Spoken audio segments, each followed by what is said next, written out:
Go on, mate. Yeah, that's Good, yeah. 2 ginger to tack. Three, you mean, don't you? Where's the other? I used to be ginger. Oh, my life. Sorry, I Ginger forgot. only was alright. I'll be ginger again one day soon. All right, you okay? Tack of the gingers today. Yeah. Look at that. Don't be racist. Strawberry brown. Long, Yeah. isn't it? Oh, Don't say anything derogatory because the cameras are on. Right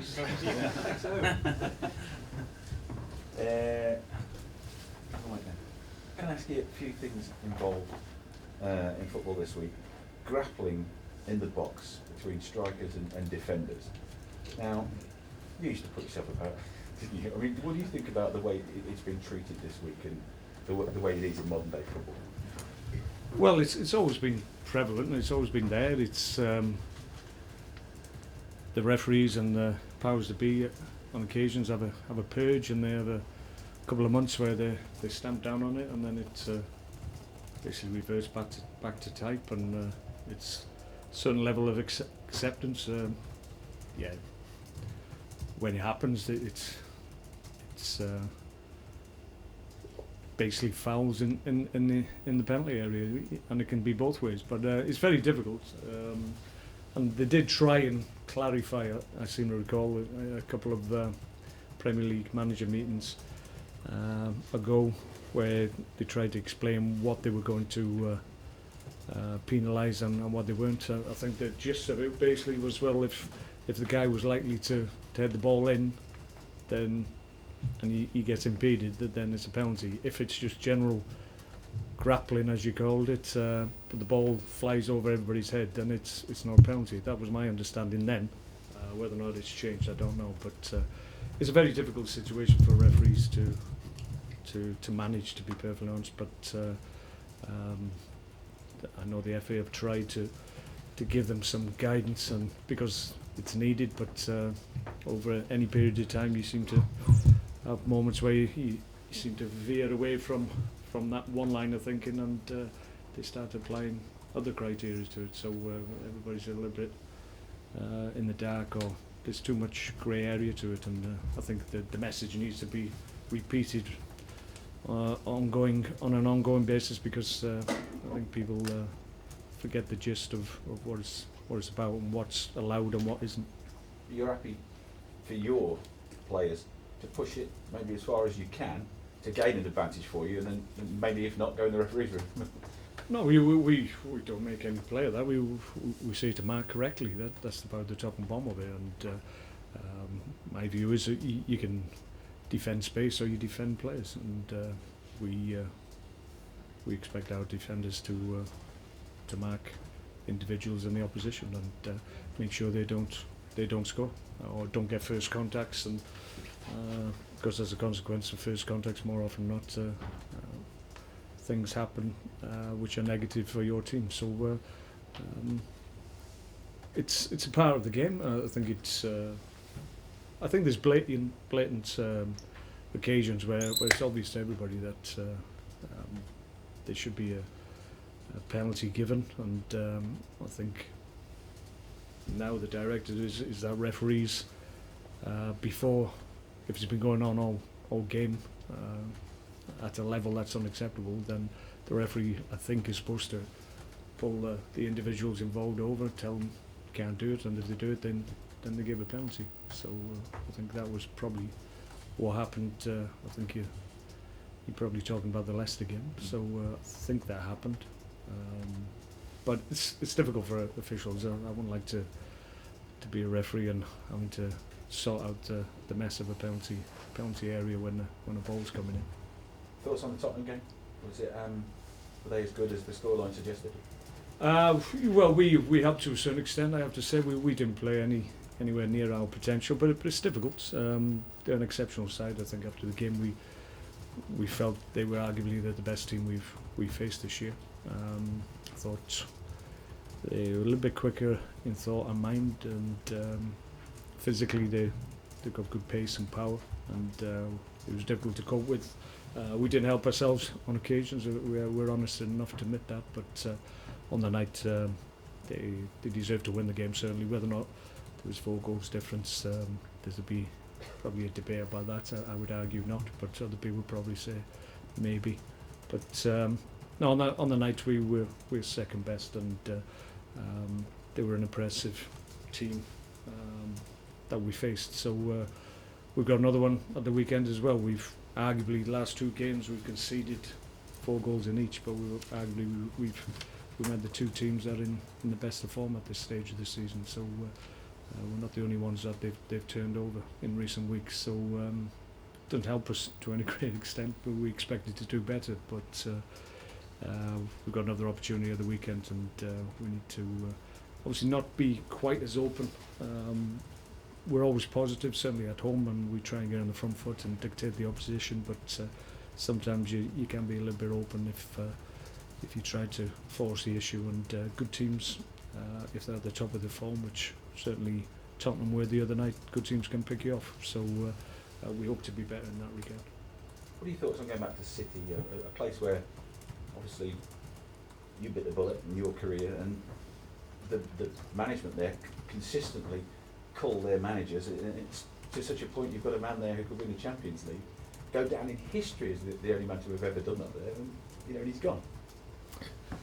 Yeah, but it seems, looking on the outside, I have no inside knowledge or whatever, but it's pretty obvious that once they started making key appointments at the football level in terms of technical directors and what have you, and you saw the people they were targeting, there was obviously a very obvious connection with Pep Guardiola, and you think really it was quite obvious that they were setting the scene for sometime in the future for him to be their manager. And it's unfortunate for Manuel Pellegrini, who's done an excellent job. It was exactly the right manager to come in after Mancini, who seemed to have a few problems in the dressing room, but he came in and his personality was able to settle that down, and they've had great success, you have to say, and rightly so. He could very well go out with a European Cup Champions League trophy. But in those elite clubs, which Man City undoubtedly are now, then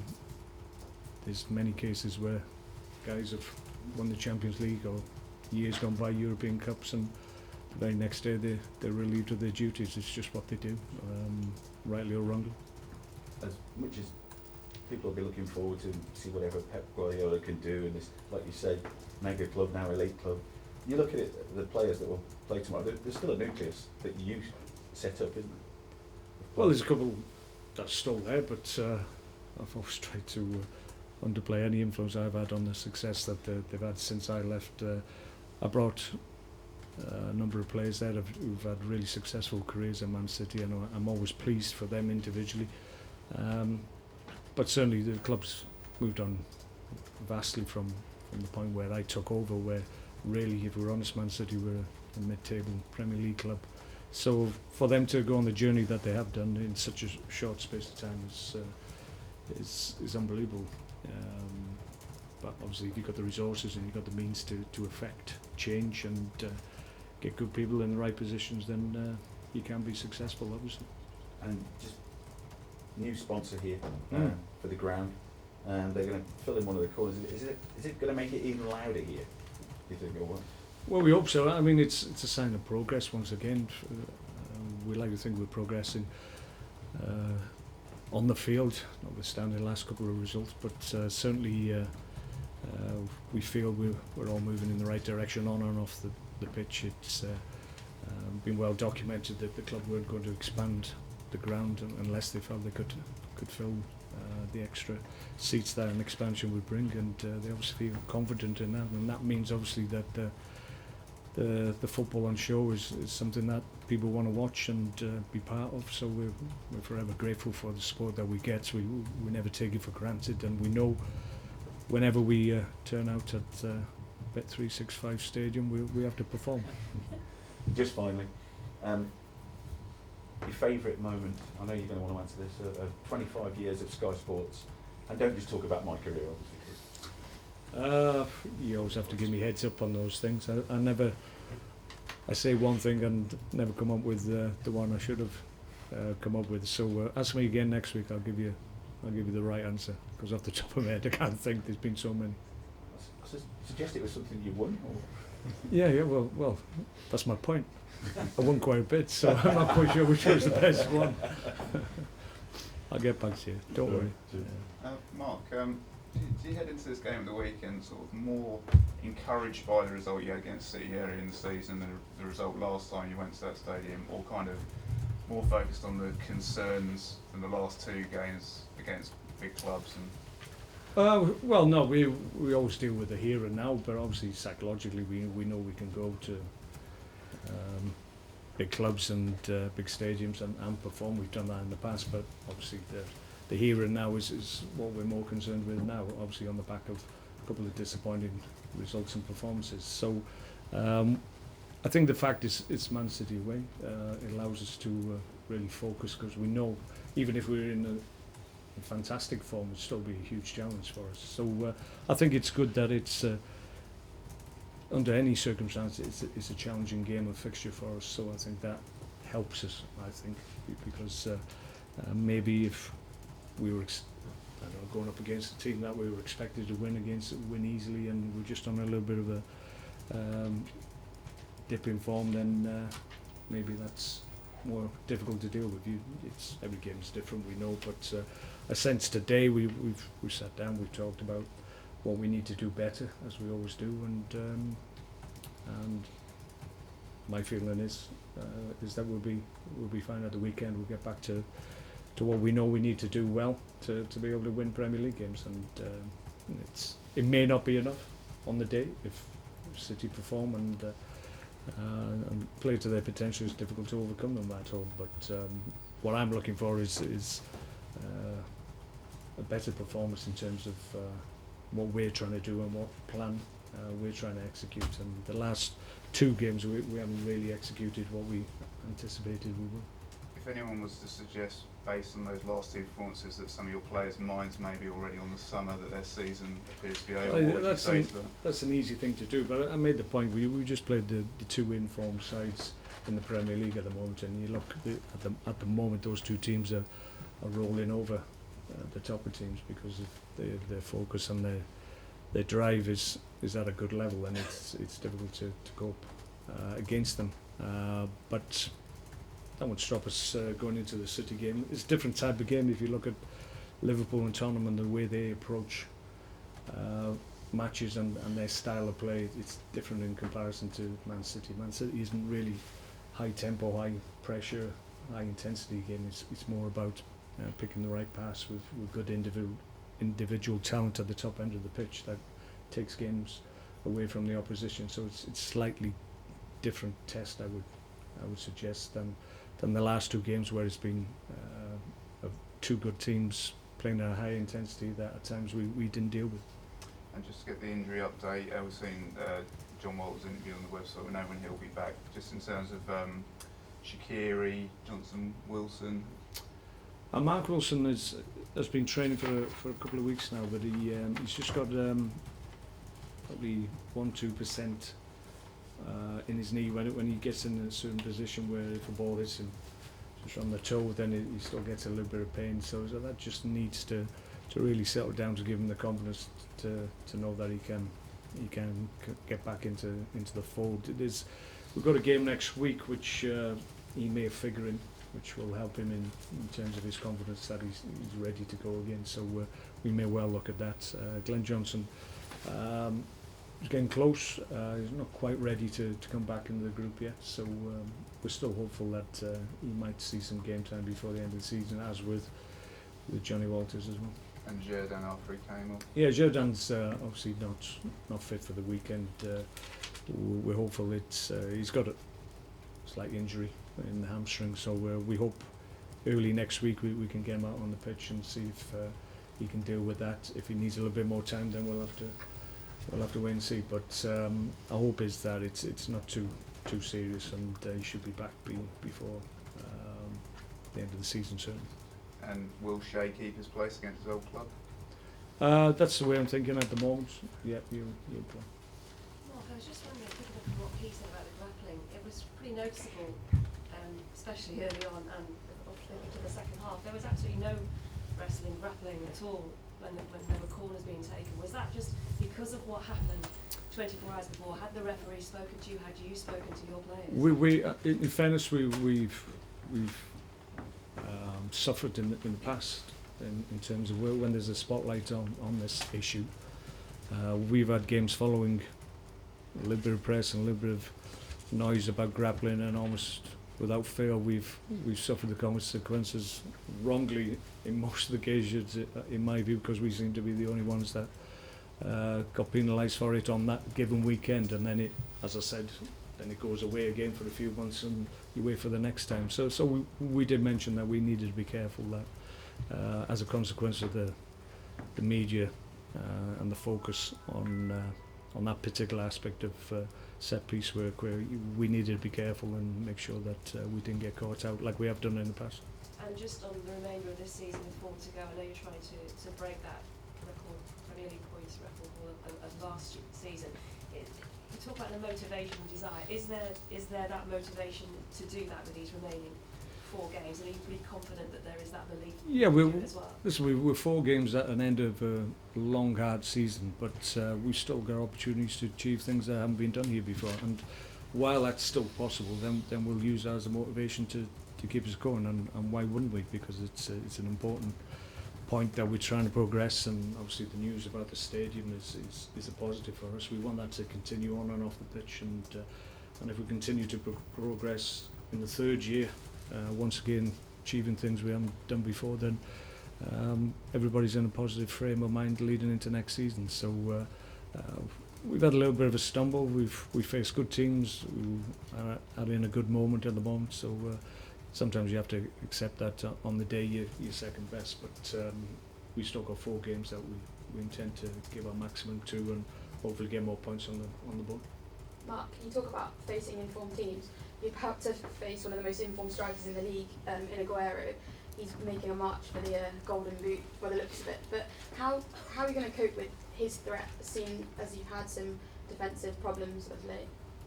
Well, he's an outstanding player, and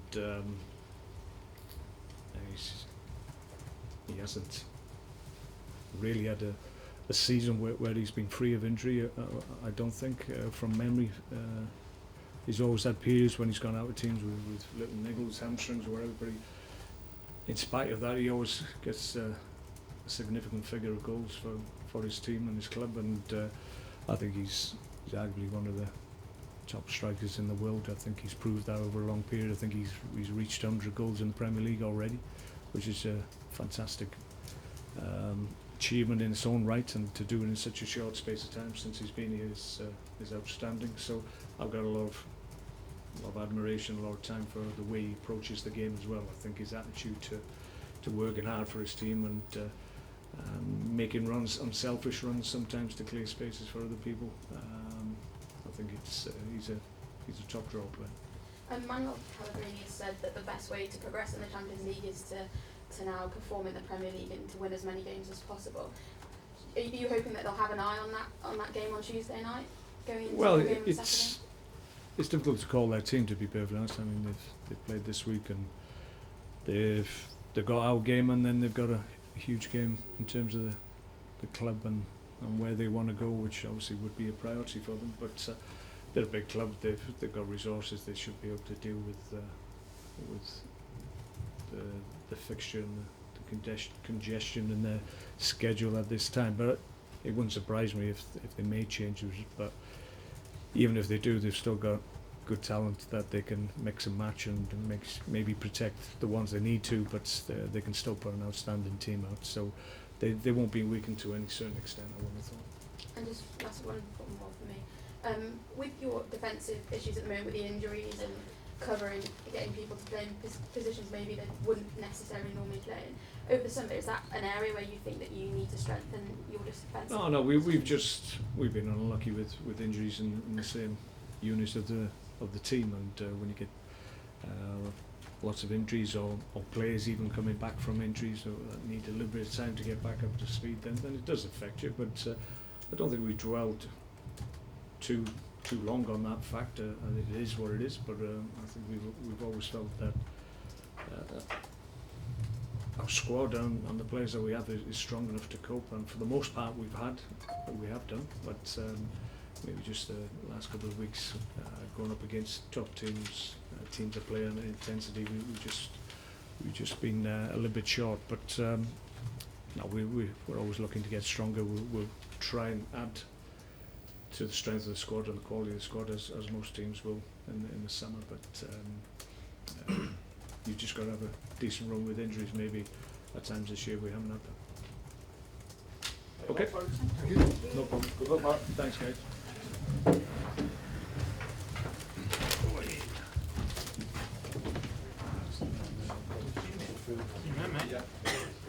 I've been doing the same.